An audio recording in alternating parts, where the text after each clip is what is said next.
Imagine being thrown into a war zone with no GPS, no phone, no modern medicine, no packaged food, and no backup coming. Just you, a sword, a horse, and whatever you could carry. For medieval knights, that was daily life. They marched into chaos with little more than training, instinct, and centuries of passed-down survival knowledge, honed not just for battle, but for enduring siege, starvation, injury, and wilderness. And the shocking part? Many of their survival tactics are still better than modern gear-heavy strategies. In this video, we're not just looking at history. We're uncovering 7 forgotten knight-tested survival tricks that worked in brutal, real-world scenarios. And that could very well save your life in a modern collapse, whether you're off-grid, cut off from aid, or facing a breakdown in supply chains. Because when it all falls apart, you won't need apps. You'll need what knights knew. Before any battle, a knight didn't charge blindly. He studied the land. Hills, trees, rivers. They weren't scenery. They were tactical survival maps. Knights were trained to read elevation for ambushes, note how valleys trapped wind and sound, and spot choke points where an enemy might be funneled or slowed. Water sources, vital, flat ground, risky, rocky ridges, advantageous high ground. In a collapse scenario, that kind of terrain awareness is a lost art. And it shouldn't be. Modern preppers often rely on topographic maps or satellite views. But knights learned to read the signs with their eyes, ears, and instincts. They'd walk the land, listen to how sound traveled, notice animal paths that hinted at hidden water or human movement. Even today, if you lose your tools, your ability to read terrain can save your life, whether that means finding shelter, avoiding traps, or escaping faster than someone relying on a battery-powered GPS that just died. Knights didn't always camp in friendly land. Often, they were deep behind enemy lines, wounded, exhausted, and cold. But fire was dangerous. Too much smoke, too bright a flame, and you'd get hunted like an animal. So they learned to master low smoke, fast-burning firecraft, skills many modern campers ignore. They used Dakota fire holes, digging a double-chamber pit that let them cook and stay warm while keeping the flame invisible. They gathered dry, resin-rich wood from inside hollow trees or under rock ledges to avoid wet smoke. Some carried tiny, oil-soaked cloth balls for easy ignition, the medieval version of a fire starter cube. Even more impressive? They learned where not to build.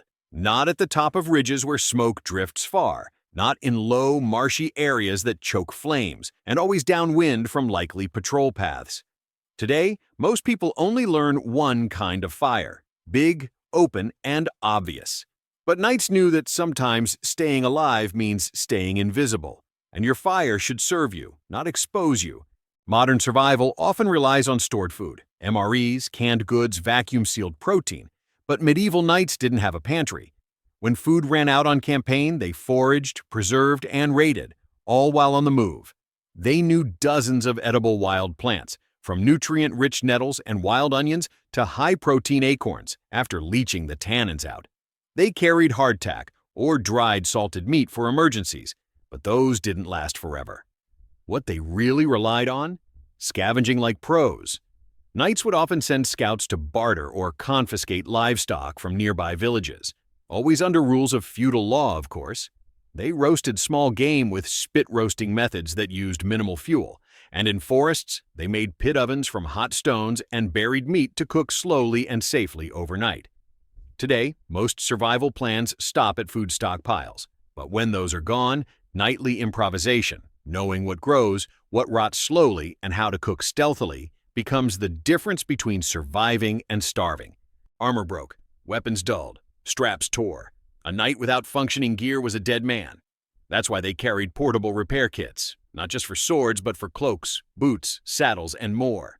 A typical kit included a coarse stone for sharpening, beeswax and resin for waterproofing, spare leather strips and sinew for patching gear, a needle and awl for stitching thick material, oilcloth to prevent rust.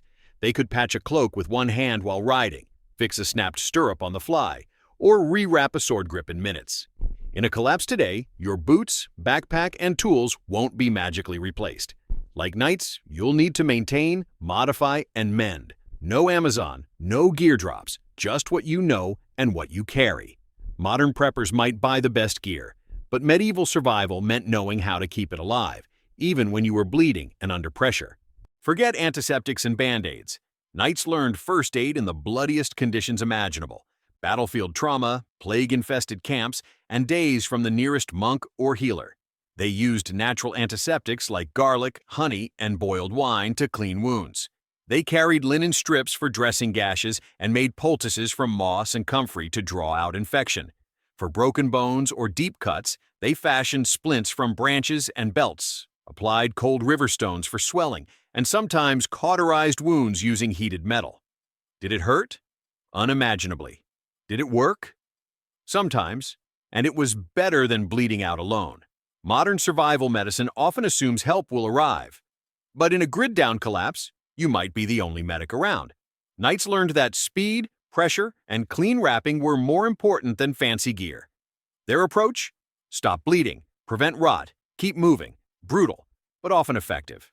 Knights were trained to read the land not just for navigation, but for signs of life or danger. They could identify fresh footprints, spot broken twigs where a horse passed, and distinguish between deer paths and human ones. They followed disturbed leaves, compressed grass, and even the way water flowed differently after someone crossed a stream. This wasn't romantic woodcraft, it was a survival necessity.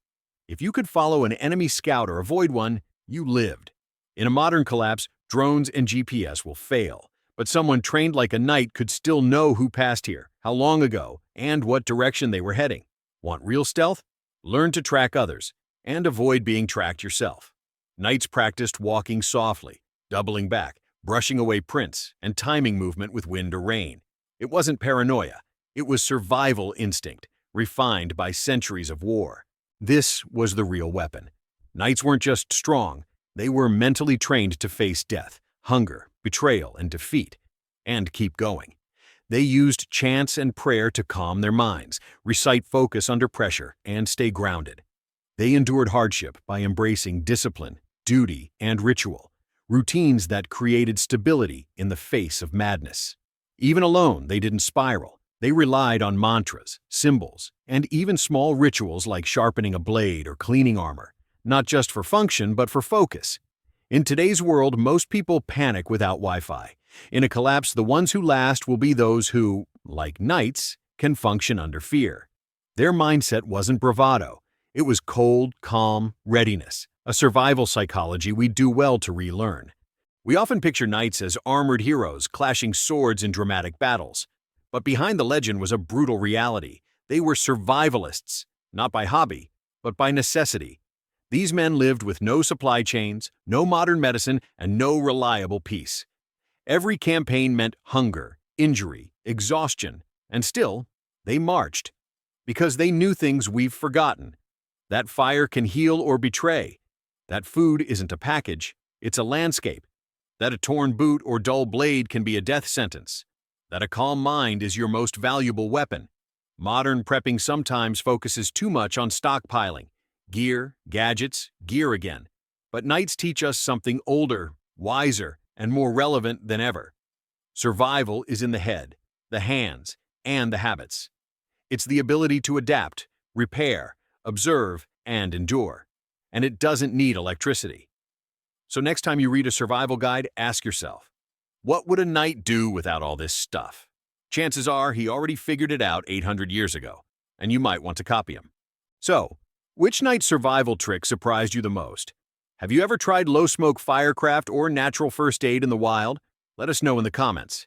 And if you found this useful, like, subscribe, and share this with someone who's prepping for more than just a weekend hike. Stay sharp, stay grounded, and remember, the best survival tricks don't come from the future. They come from the past.